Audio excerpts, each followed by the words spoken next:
관계를 읽는 시간. 나의 관계를 재구성하는 바운더리 심리학. 문요한 지음. 나의 경계선은 나만의 내밀한 정체성을 보호하고 나의 선택 권리를 지켜준다. 제러르 맨리 홉킨스, 시인. 프롤로그. 아이의 관계에서 어른의 관계로. 인간관계가 중요하다는 이야기는 이 세상에 차고 넘친다. 그런데 한번 생각해보자. 인간관계가 좋다는 건 과연 무슨 말일까? 또는 인간관계를 잘하려면 어떻게 해야 할까? 막막한 마음에 책도 사보고 강의도 듣고 인생을 좀 더 오래 산 사람들의 말에도 귀 기울여 본다. 다 맞는 얘기다. 그런데 막상 따라 해보려면 늘 어렵다. 뭐가 문제일까? 노력 부족일까? 사람들은 대개 사이가 안 좋은 커플이나 부부는 관계를 위해 그다지 애쓰지 않을 거라고 여긴다. 하지만 그렇지 않다. 그들 역시 좋은 관계를 위해 무척 노력한다. 그럼 노력에 달린 게 아니라면 대체 무엇이 문제일까? 인간관계는 공부나 악기 연주와 다르다. 공부나 악기 연주는 연습하면 할수록 더디더라도 조금씩 실력이 나아진다. 그러나 인간관계는 그렇지 않다. 애를 써도 엇나가는 경우가 셀 수 없이 많다. 2인 삼각경기와 비슷하달까? 혼자 열심히 뛰어봤자 상대와 호흡이 맞지 않으면 발이 걸려 넘어지고 만다. 나는 열심히 뛰는데 상대는 노력하지 않는 것처럼 느껴져 화가 난다. 마음 같아서는 끈을 풀고 혼자 뛰거나 파트너를 바꾸고 싶다. 그렇다면 과연 다른 파트너랑 뛰면 호흡이 잘 맞을까? 나 역시 잘하면서 인간관계는 늘 어려웠다. 노력할수록 꼬여버리는 경우가 부지기수였다. 상처를 받지 않으려 했지만 받았고, 주지 않으려고 애썼지만 주고 말았다. 그 시절 내가 혼란 속에서 간신히 매달린 해법은 상대와 일정한 거리를 두는 것이었다. 상처를 주지도 받지도 않을 거리. 함께 있되 거리를 두라. 그래서 하늘바람이 너희 사이에서 춤추게 하라. 청년 시절 우연히 만난 칼릴 지브란의 시는 무척 아름다웠다. 아니, 지혜로웠다. 그래, 이게 답이구나 싶었다. 그러나 솔직히 말하건대 상처받지 않을 거리에서 나는 자유롭기보다 외로웠다. 정신과 의사가 되고 나서야 그 거리두기가 사실 회피의 다른 이름이라는 것을 알았다. 상담실을 찾은 사람들은 마음의 고통을 호소한다. 그 고통은 어디에서 왔을까? 초기 심리학자인 알프레드 아들러는 인간의 고민은 전부 인간관계에서 오는 고민이다 라고까지 했다. 정말 그렇다. 문제는 그렇게 고통스럽다고 하면서도 그 관계에서 벗어나지 못하는 사람들이 대다수이며 설사 벗어나더라도 또 다른 사람을 만나 비슷한 관계 방식을 되풀이한다는 것이다. 인간은 본능적으로 즐거움을 좇고 고통을 피하는데 왜 인간관계에서만큼은 고통을 놓아주지 못할까? 서로의 행복을 바란다는데 왜 정작 누구도 행복하지 않고 서로 고통만 주고받을까? 자신을 인격적으로 무시하는 상사에게 오히려 더 인정받으려고 애쓰는 회사원. 학생이 화를 내면 어쩔 줄 몰라 울어버리는 교사. 매번 마지막이라면서 결국 노후자금까지 다 털어가며 자식의 카드 빚을 해결해주는 부모. 누군가 이성적인 관심을 보이면 즐겁하고 차단부터 하는 여성. 배우자의 외도를 애써 모른 채 하는 남편. 대학생 딸에게 구타당하면서도 아무에게도 말 못하는 엄마.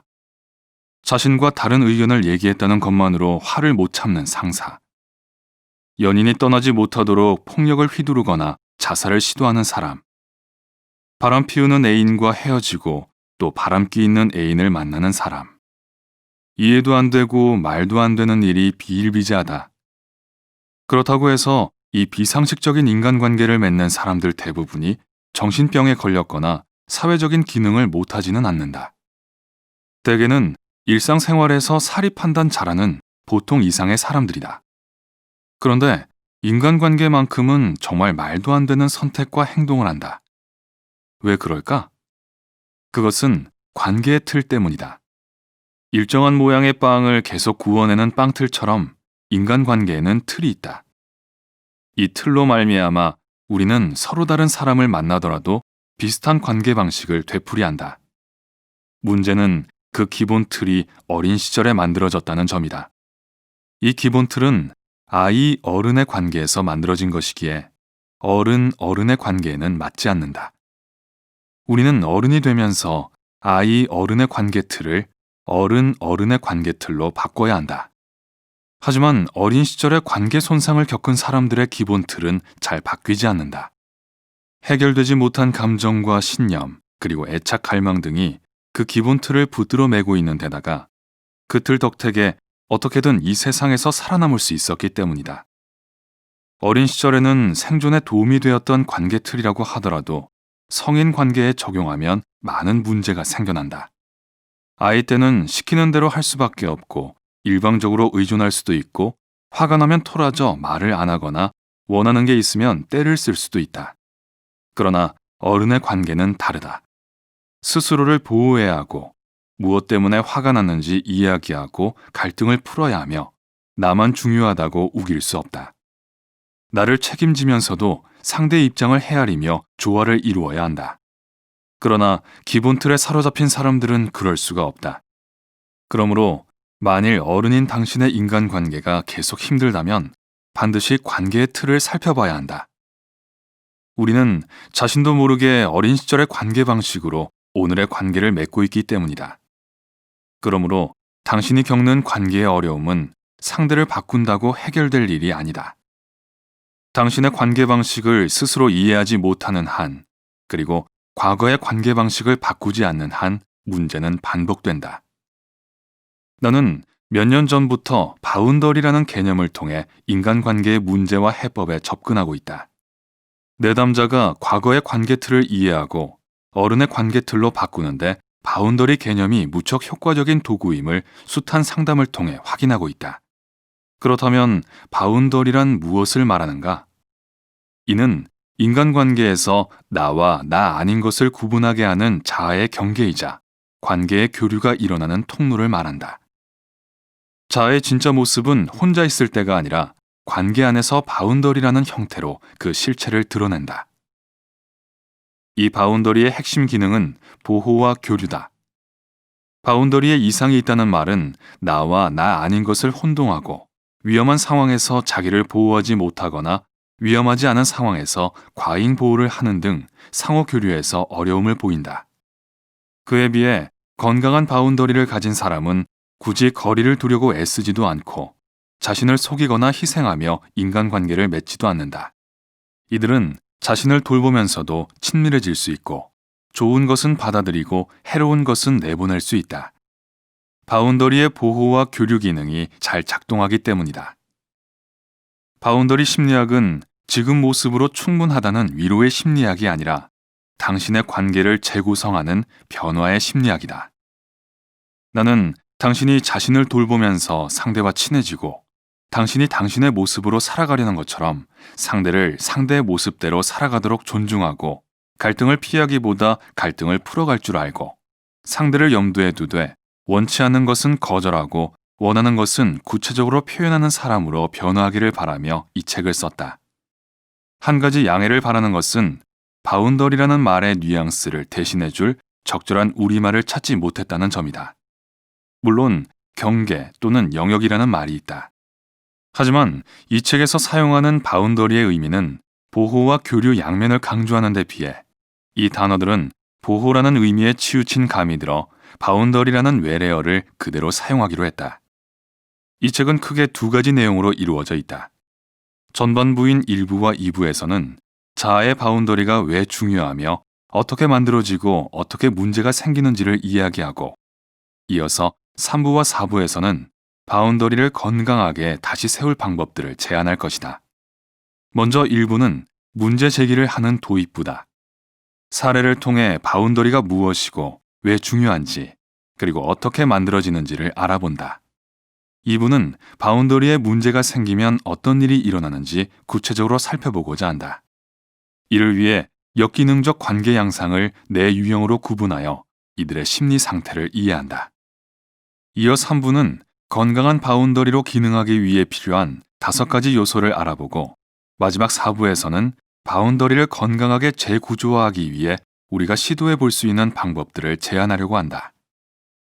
물론 바운더리가 건강해진다고 해서 관계의 고통에서 자유로워지는 것은 아니다. 관계의 고통은 인간이 사회적 존재로 살아가기 위해 발달시켜온 진화의 유산이기 때문이다.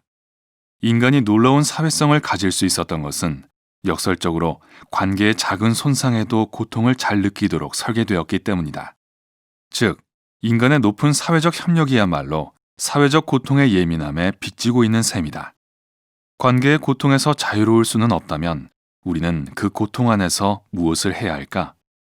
몸이 고통을 느낄 때 비로소 몸을 돌보는 것처럼 우리는 관계에서 고통을 느낄 때 관계를 돌보아야 한다. 동물은 고통을 피하지만 인간은 고통을 끌어안는다. 그리고 그 고통의 의미를 발견하고 성장한다. 고통을 자원화하여 성숙해지는 것.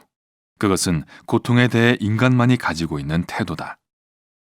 몇 년 동안 기존의 심리학을 바운더리라는 개념으로 통합하고자 했던 이 치기 어린 시도가 일단락을 맺었다.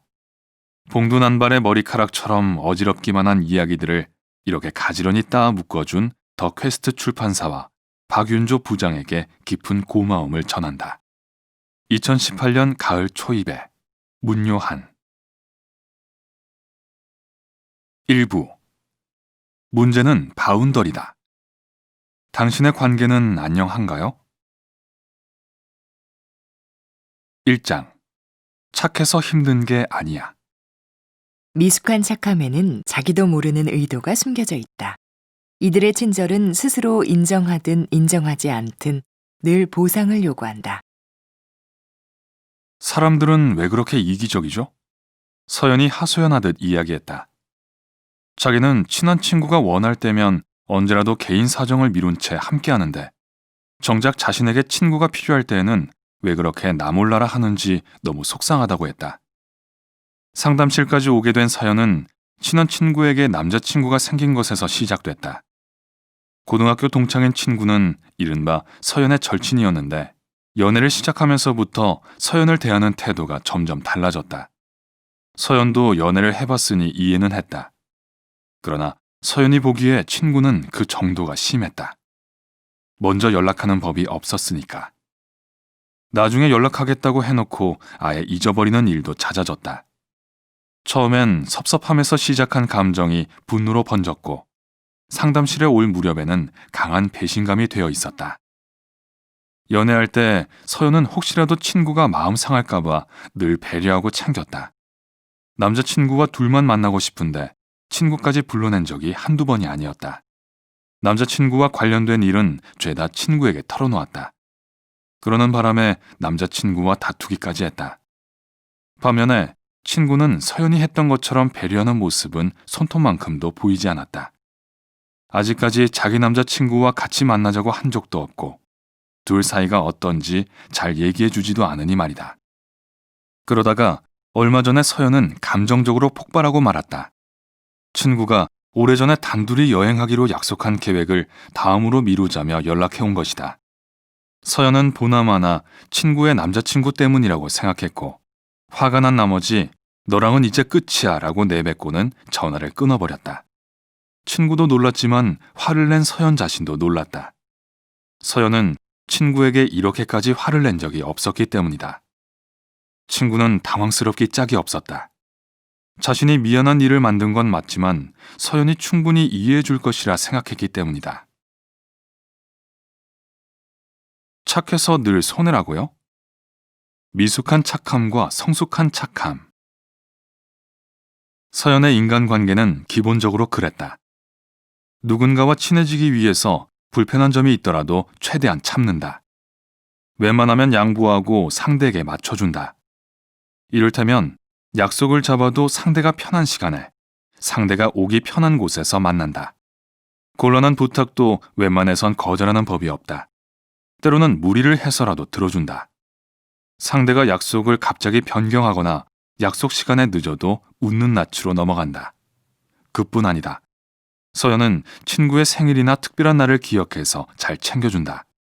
쇼핑할 때에도 친구에게 어울릴 만한 게 있으면 하나 더 사서 선물로 준다. 연락도 늘 자기가 먼저 한다. 좋은 친구는 비밀이 없어야 한다고 생각하기에 좋은 일이든 안 좋은 일이든 친구에게 시시콜콜 이야기한다. 그런데 처음에는 고마워하던 상대도 시간이 지나면서 서연의 배려를 당연하게 여긴다. 상대가 자기 이야기를 잘 안 하거나 자신에게 너무 소홀하다고 느껴지면 한 번씩 속이 상한다. 얘는 도대체 나를 어떻게 생각하는 거지? 라는 의문이 종종 들지만 그래도 참는다. 그런 걸 굳이 이야기하면 어색해지고 불편해지니까. 그러나 가랑비에 옷 젖는다라는 말처럼 이런 일이 계속 쌓이면 감정의 둑이 허물어져 내리고 도저히 참지 못하는 순간이 찾아온다. 그러면 서연은 연락을 끊고 만다. 그리고 이런 과정은 어느새 하나의 패턴이 되어 끊임없이 되풀이되고 있었다. 서연은 자신이 착해서 늘 손해를 본다고 토로했다. 때로는 사람들이 얄밉고 화가 나서 자신도 얌체처럼 행동하고 싶은데 잘 되지 않는다고 했다. 상대의 입장을 먼저 헤아리는 것이 몸에 배었다는 것이다. 서연은 우산을 예로 들어 이야기를 이어갔다. 비가 오는데 자기만 우산이 있다면 자신이 비를 더 맞더라도 친구 쪽으로 우산을 더 씌워준다고 했다. 설사 친구가 불편해하더라도 그렇게 해야 직성이 풀린다니 서연의 인간관계를 단적으로 보여주는 좋은 예였다. 그럼 만약 서연 씨에게 우산이 없다면 우산이 있는 친구들은 어떻게 하나요? 그러게요. 저는 친구가 비를 덜 맞게 더 씌워준다고 했잖아요. 친구 집이 더 멀면 집까지 데려다 주거나 우산을 주거나 해요.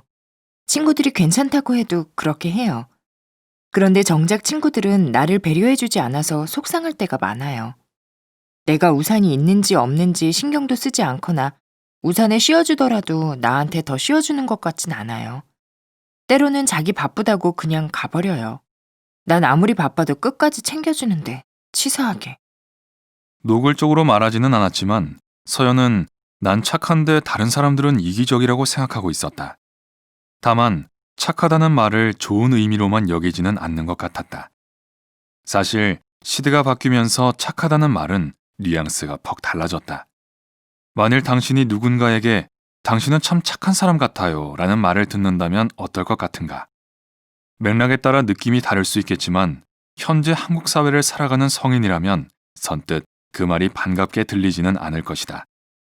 언제부터인가 착하다는 말에는 어리숙하고 자기 주장도 못하고 자기 것을 잘 못 챙기고 개성이나 매력이 없는 사람을 표현하는 부정적인 의미가 덧붙여졌다. 착하다는 말이 상처받기 쉬운 또는 매력 없는 이라는 말과 비슷해진 셈이다. 부모들은 종종 이렇게 이야기한다. 애가 착해 빠졌어요. 착해서 큰일이에요.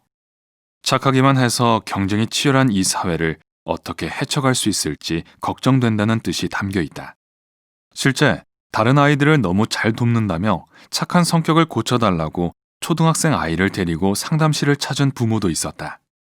지금도 그 아이의 당혹스러운 눈빛이 잊히지 않는다. 다른 사람의 요청을 잘 들어주고 늘 습관적으로 상대를 배려하는 사람들이 있다. 흔히 이런 사람들을 가리켜 착하다고 한다. 이게 과연 착한 게 맞나? 혼란을 줄이려면 착함을 둘로 구분할 필요가 있다. 성숙한 착함과 미숙한 착함이다.